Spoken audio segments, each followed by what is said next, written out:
नमस्कार। भारतीय ज्योतिष विद्या के 3 भाग होते हैं। एक सिद्धांत, संहिता और होरा। सुप्रसिद्ध बृहत संहिता में उसके लिए एक स्पष्ट श्लोक दिया गया है। ज्योतिः शास्त्रम अनेक भेद विषयम स्कंध त्रयाधितिष्ठतम तत्कातर स्न्योपनयनस्य नाम मुनिभिः संकीर्यते संहिता। श्लोक को अगर हम डिकोड करें तो बात ये समझ में आती है कि ज्योतिष के वैसे तो बहुत भाग है, बहुत विभाग है, लेकिन मुख्यतः 3 भाग है। सिद्धांत, उसको कहते हैं गणित विभाग, जहाँ पर ग्रहों का गणित किया जाता है। दूसरा है होरा। होरा का अर्थ ये है कि जहाँ पर सूर्य, चंद्र आदि ग्रहों की हमारी मेष, वृषभ राशि के ऊपर क्या इफ़ेक्ट होगी, अर्थात ग्रह के हिसाब से हमें ह्यूमन को इंडिविजुअली क्या फल मिलेगा, हमारी कुंडली के माध्यम से या हमारे हाथ के माध्यम से या फिर शुक्न शास्त्र से, उसका जो अभ्यास किया जाता है वह शास्त्र है होरा शास्त्र। होरा शास्त्र का अर्थ है व्यक्तिगत फलादेश, व्यक्ति को क्या फल मिलेगा। उसके बाद जो तीसरा भाग आता है उसको कहा जाता है संहिता भाग। संहिता नाम ही सूचक है। संहिता का अर्थ है समहिता, अर्थात एज ए ह्यूमन कलेक्टिवली हम सब पर आकाश में रहने वाले ग्रहों की गति के अनुसार किस तरह का फल मिलेगा, उसको कहा जाता है संहिता। संहिता को हम कह सकते हैं collective karmas of all the human beings. और संहिता विभाग का एक अन्य नाम भी दिया गया है जिसको जानकार लोग कहते हैं मंडेन एस्ट्रोलॉजी या मेदनीय ज्योतिष। अब ये जो मेदनी शब्द है वो भी बहुत सूचक है। मेदनी का अर्थ है पृथ्वी, दैट मीन्स पूरी पृथ्वी के ऊपर उसका क्या परिणाम मिलेगा। संहिता विभाग के आधार पर ही, मेदनीय ज्योतिष के आधार पर ही या मंडेन एस्ट्रोलॉजी के आधार पर ही नेचुरल कैलेमिटीज़ या फिर कंट्रियों का फ्यूचर देखा जाता है, देश का फ्यूचर देखा जाता है। वराहमिहिर जी ने थोड़ा आगे जाकर इस संहिता विभाग के 3 भाग किए हैं। पहला है पंचांग विषयक संहिता, दूसरा है व्यक्ति विषयक संहिता और तीसरा है राष्ट्र विषयक संहिता।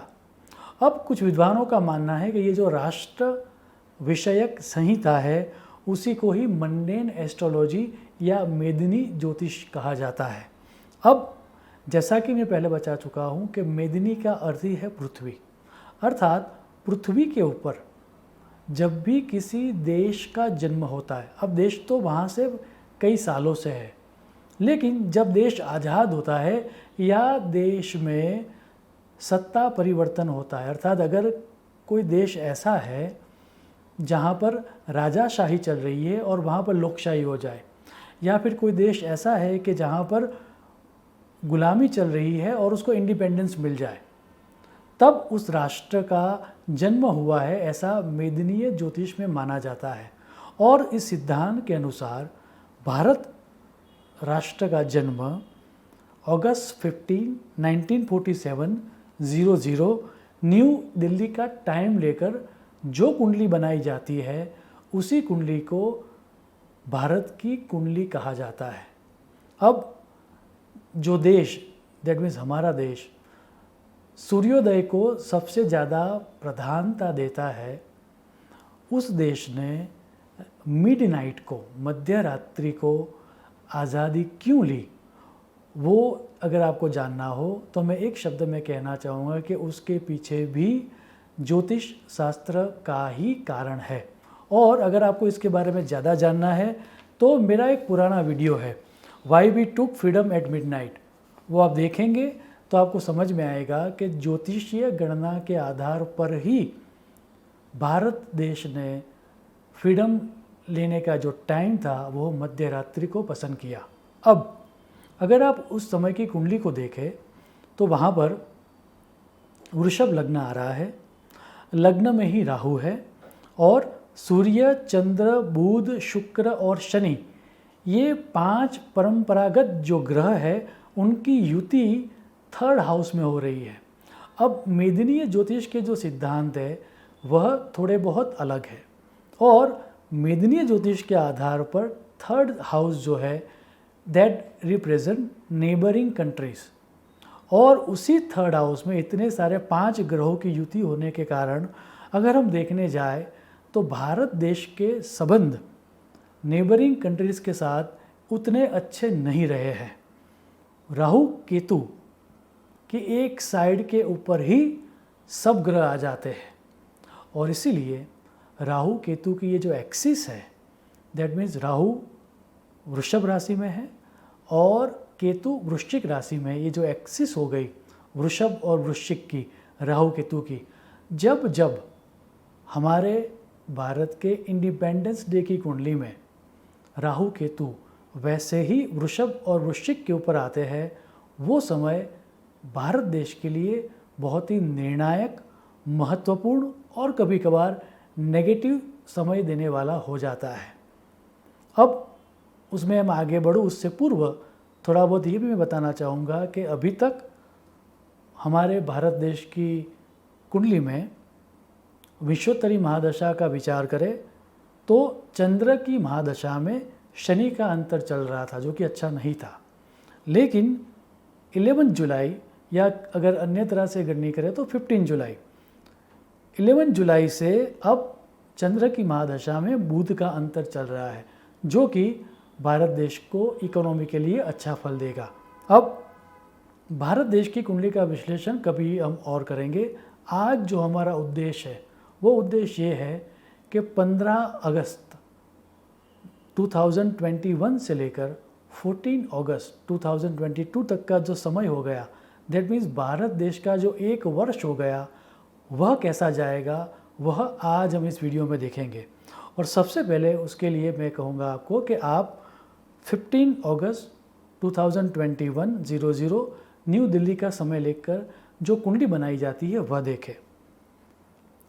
सर्वप्रथम समानता जो आपको 1947 की कुंडली और 2021 की कुंडली में दिखेगी वो है वृषभ लग्न ही आ रहा है जो 1947 में था, और वृषभ लग्न में ही, वृषभ राशि में ही राहु है और केतु वृश्चिक राशि में है। और जैसा कि मैं पहले बता चुका हूँ कि ये राहु केतु का जो राशि है वृषभ और वृश्चिक की जो एक्सिस है वह भारत देश के लिए बहुत ही खराब परिणाम देने वाली हिस्टोरिकली रही है। अब इसमें मैं आगे बढ़ूँ और कुछ प्रमाण दूँ उससे पूर्व थोड़ी बहुत बात मैं आपको बताना चाहूँगा, और वो ये है कि जैसा कि हम जानते हैं कि राहु और केतु एक राशि में 18 मंथ्स रहते हैं और इसी कारण आफ्टर एवरी 18 ईयर्स और 18.5 ईयर्स राहु केतु अपनी जो राशि थी उसी राशि में वापस आते हैं। जब भारत देश का जन्म हुआ तब राहु वृषभ राशि में था और केतु वृश्चिक राशि में था। सो आफ्टर एवरी 18 और 18.5 ईयर्स अगेन भारत देश की इंडिपेंडेंस डे की कुंडली में राहु और केतु वृषभ और वृश्चिक में ही आते हैं। और क्योंकि जैसा कि मैंने बताया कि ये जो टाइम हो रहा है उस टाइम में वृषभ लग्न आता है और लग्न में ही राहु आता है, और मेदिनीय ज्योतिष में सर्वाधिक महत्व लग्न को दिया गया है, जन्म लग्न को या प्रथम हाउस को, और उसके लिए संहिता ग्रंथों में एक सूत्र आता है। आप सूत्र देखें, लग्न बलम सर्व बलेषु प्रधानम, अर्थात लग्न को सबसे ज़्यादा बल दिया गया है मेदिनीय ज्योतिष में। और उसके आधार पर जो वर्ष जब राहु वृषभ राशि में भारत देश की लग्न कुंडली में प्रथम भाव में या लग्न में आया है तब भारत देश में नेशनल इमरजेंसी जैसी परिस्थितियों का निर्माण हुआ है। अब हम आज़ाद हुए तब से लेकर अब तक 2021 तक 3 दफ़े आगे ये कॉम्बिनेशन ऑलरेडी हो चुका है। और आपको जान के आश्चर्य होगा, ये जो 3 दफ़े कॉम्बिनेशन ऑलरेडी हो चुका है उसमें से 2 दफ़े उस समय के जो प्रधानमंत्री थे उनका मृत्यु हुआ था या उनकी हत्या हुई थी। फॉर एग्ज़ाम्पल 1947 के बाद भारत की वर्ष कुंडली में 1965 को राहु लग्न में वृषभ राशि में था। आप 15 अगस्त 1965 की कुंडली देखें और उसके 6 महीने के अंदर ही जनवरी 11, 1966 के दिन हमारे उस समय के प्रधानमंत्री श्री लाल बहादुर शास्त्री जी की रहस्यमय संजोगों में मृत्यु हुई थी। अब उसके 18 साल के बाद 1984 में यह कॉम्बिनेशन वापस हुआ था। आप 15 अगस्त 1984 की कुंडली देखें, फिर से लग्न में वृषभ राशि का राहु है। इस कॉम्बिनेशन के 3 महीने के भीतर ही 31 अक्टूबर 1984 के दिन हमारे उस समय के प्रधानमंत्री श्रीमती इंदिरा गांधी जी की हत्या हुई थी। इसके बाद 2001 में राहु वापस वृषभ राशि में था। आप 15 अगस्त 2001 की कुंडली को देखें। उसके 7 महीने के बाद फरवरी 27, 2002 को गोधरा कांड हुआ था। 2002 के उस समय के कम्युनल राइट्स आज तक हम सब लोगों को याद है। अब सितंबर 23, 2020 से लेकर फरवरी 14, 2022 तक राहु वापस वृषभ राशि में है और केतु वृश्चिक राशि में है। लेकिन जो इंडिपेंडेंस डे की कुंडली बनती है, तो जैसा मैंने बताया कि ये राहु वृषभ राशि में आया है 23 सितंबर से 2020 से। सो 2020 की 15 अगस्त की कुंडली में राहु वृषभ लग्न में नहीं था।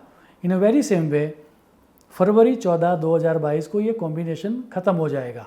सो जो 22 की कुंडली बनेगी उसमें भी राहु वृषभ राशि में लग्न में नहीं रहेगा। दैट मीन्स सिर्फ और सिर्फ 15 अगस्त 2021 की कुंडली में ही राहु वृषभ राशि में और केतु वृश्चिक राशि में रहेगा। आप ये कुंडली देखें। अब इसके अंदर भी जब ज़्यादा हम रिसर्च करते हैं just to find out a specific time, तो जब भारत देश को आज़ादी मिली या फिर लाल बहादुर शास्त्री की मृत्यु हुई या की हत्या हुई या फिर श्रीमती इंदिरा गांधी जी की हत्या हुई, इन सब कॉम्बिनेशन में राहु जब कृतिका नक्षत्र में हो और केतु जब अनुराधा नक्षत्र में हो, उस समय भारत देश के लिए या भारत देश के प्रधानमंत्री के लिए सबसे ज़्यादा खराब रहता है। अब राहु कृतिका नक्षत्र में आने वाला है अक्टूबर 5, 2021 से लेकर अप्रैल 12, 2022 तक, और केतु अनुराधा नक्षत्र में रहने वाला है जून 2, 2021 से लेकर फरवरी 9, 2022 तक। सो अगर हम इन दोनों पीरियड को मिला लें और राहु जब कृतिका नक्षत्र में हो और केतु अनुराधा नक्षत्र में हो, अगर वो समय निकाले तो वो समय आता है अक्टूबर 5, 2021 टू फरवरी 9, 2022। तो ये जो समय है, यह समय हमारे प्रवर्तमान प्रधानमंत्री श्री नरेंद्र मोदी जी के लिए या फिर गृह मंत्री अमित शाह जी के लिए या फिर जो कैबिनेट लेवल के जो मिनिस्टर्स हैं उन सब के लिए यह समय बहुत ही सजग रहने का समय आ रहा है। याद रहे कि जो मुख्य पोर्टफोलियो संभाल रहे हैं वैसे मिनिस्टर्स को भी दिक्कतें आ सकती है, जिस तरह का कॉम्बिनेशन राइट नाउ 2021 में बन रहा है। सो ओवरऑल अक्टूबर 5, 2021 टू फरवरी 9, 2022 तक का समय हमारे भारत देश की सरकार को या हमारी गुप्तचर संस्थाओं को या फिर जो सिक्योरिटी में लगे हुए हैं उन सब लोगों के लिए ये समय सजग रहने का समय आ रहा है। अब इसी समय के दौरान सितंबर 27, 2021 से लेकर अक्टूबर 18, 2021 तक बुध, गुरु और शनि ये तीनों ग्रह एक साथ वक्री होने जा रहे हैं। और जब तीन ग्रह एक साथ वक्री होते हैं वह समय देश के लिए बहुत ही नुकसान देने वाला समय अभी तक रहा है और शास्त्र में उसके लिए यह स्पष्ट श्लोक भी दिया गया है। आप गौतम संहिता का श्लोक देखें।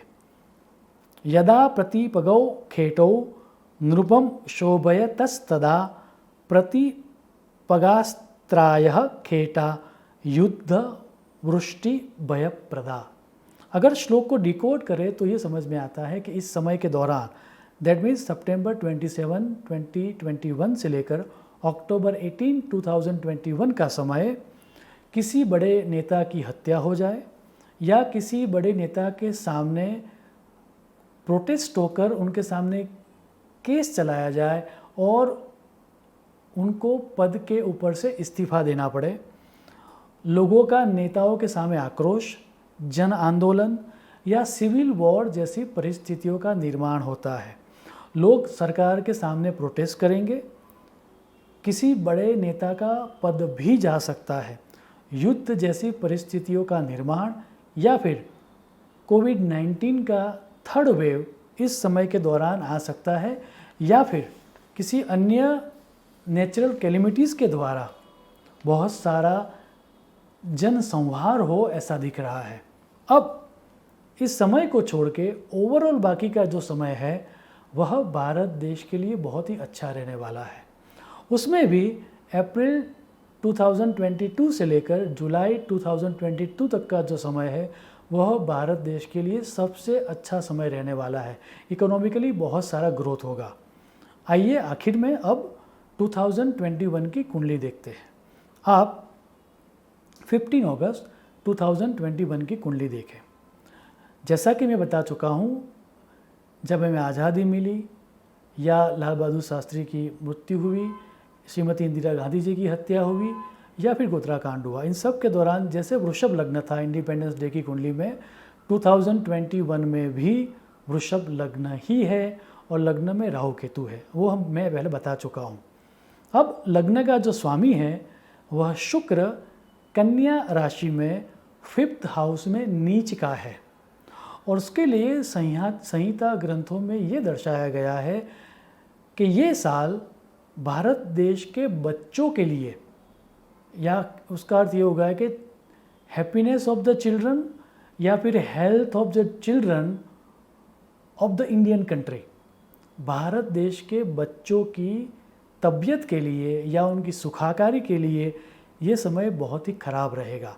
बच्चों के हेल्थ रिलेटेड इश्यूज होंगे और जो हम बार बार सुनते आते हैं कि शायद थर्ड वेव में चिल्ड्रन ज़्यादा अफेक्ट हो गए, तो ये हो सकता है। उस तरह के ग्रहों का निर्माण हो रहा है। अब एक अन्य योग भी हो रहा है जो दर्शा रहा है कि इकोनॉमिकली ये टाइम बहुत अच्छा रहेगा और वो जो योग है वो ये है कि धन भाव का स्वामी बुध और एकादश, दैट मीन्स लाभ भाव का स्वामी गुरु, दोनों एक दूसरे के आमने सामने प्रतियुति में केंद्र में है और ये कॉम्बिनेशन ये दिखा रहा है कि यह साल इकोनॉमिकली बहुत ही अच्छा रहने वाला है। रिकॉर्ड ब्रेकिंग अपवर्ड मूवमेंट हमको स्टॉक मार्केट में दिखेंगी। फाइनेंशियल सेक्टर में बहुत बड़ा उछाल आएगा। इवन बैंकिंग सेक्टर में भी बिकॉज ऑफ सर्टेन पॉलिसीज़ बहुत ही अच्छा सुधार हमको देखने को मिलेगा। उसके अलावा एंटरटेनमेंट सेक्टर और मीडिया हाउसेस के ऊपर थोड़ा बहुत दबाव बना रहेगा। ऐसा लग रहा है कि एंटरटेनमेंट सेक्टर के लिए ये आने वाला एक साल, भारत का एक साल, कुछ ज़्यादा अच्छा नहीं रहने वाला है।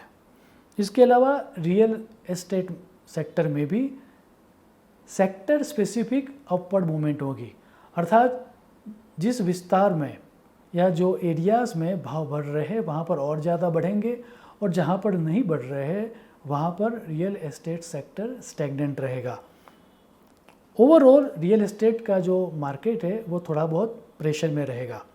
एक अन्य यूनिक कॉम्बिनेशन भी इस साल की भारत की कुंडली में बन रहा है। और ये जो कॉम्बिनेशन है वो कॉम्बिनेशन है सूर्य और शनि का प्रतियुति में होना, ऑपोजिशन में होना। और सूर्य मेदिनीय ज्योतिष में राजा को कहा जाता है, या कि मिनिस्टर्स को या प्राइम मिनिस्टर को या सरकार को कहा जाता है, और शनि को प्रजा कहा जाता है। अब उनका प्रतियुति में होना वो यह दर्शा रहा है कि गवर्नमेंट के सामने पब्लिक प्रोटेस्ट करेंगी और उसमें पब्लिक की जीत होगी। इतना ही नहीं, जिन जिन राज्यों में इस समय के दौरान, दैट मीन्स फ्रॉम 15 अगस्त 2021 से लेकर 14 अगस्त 2022 तक के समय में जिन जिन राज्यों में इलेक्शन हो रहा है, उन सब राज्यों में एग्जिस्टिंग जो गवर्नमेंट है उनको पब्लिक का नेगेटिव रिएक्शन देखने को मिलेगा, और शायद जो शासकीय पक्ष है उस राज्य में उनकी इलेक्शन में हार भी हो जाए। तो सत्ता परिवर्तन जहाँ जहाँ इलेक्शन हो रहा है वहाँ पर होने के प्रबल चांसेस दिख रहे हैं। Overall second half of the Indian year जो है वो बहुत ही अच्छा रहने वाला है, ऐसी ग्रह स्थिति दिख रही है। मित्रों, याद रहे, यहाँ पर जो भी प्रेडिक्शन मैं कर रहा हूँ उसका पूरे का पूरा आधार संहिता या मेदिनीय सिद्धांत है। वास्तविक अर्थ में क्या होगा वो सिर्फ और सिर्फ विधाता या ग्रह ही दर्शा सकते हैं। यहाँ पर जो भी प्रस्तुत किया गया है वो मेरी लिमिटेड रिसर्च या मेरा जो लिमिटेड एक्सपीरियंस है उसके आधार पर ही दर्शाया गया है। अंत में बृहस्पति संहिता का एक श्लोक कि जिसमें दर्शाया गया है कि संसार की उत्पत्ति, स्थिति और प्रलय ये सभी ग्रहों के ही अधीन है, ज्योतिषी सिर्फ सूचना दे सकता है। यह कह के मैं मेरी वाणी को विराम दूंगा। आप बृहस्पति संहिता का श्लोक देखें। सृष्टि रक्षण संहाराः सर्वे चापि ग्रहानुगाः। शुभम भवतु। प्रणाम।